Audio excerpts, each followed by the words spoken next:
Закария пайғамбардың қиссасы. Бір патшаның сұлу қызы болыпты. Ол Мысырдың перғауындарына ұқсап, өз қызына өзі үйленгісі келеді. Сөйтіп Закария пайғамбардан рұқсат деген пәтуа сұрайды. Закария шариғат бойынша өз қызына көңілі түскен адамды Құдай қарғайды, елді бүлдіріп адамды аздырасың деді. Дегені болмаған патша оның соңына түседі. Жалдамалы жендеттер Закария орманда оңаша келе жатқанда оны өлтірмек болады. Закария қашады.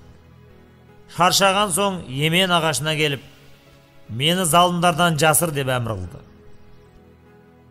Ағаш қайырылып, пайғамбар ішіне тығылды. Бірақ шапанның бір ұшы сыртта көрініп қалды.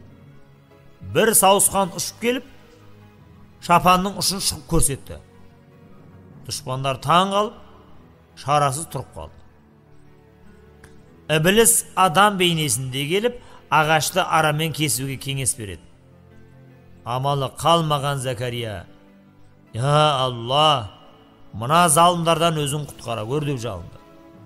Алла. Закария, сен пайғамбарлығыңа сеніп, ағаштан көмек сұрадың.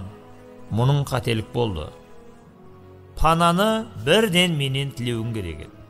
Енді зікір айтқан халде ажал табасың, болмаса имансыз кетесің деді.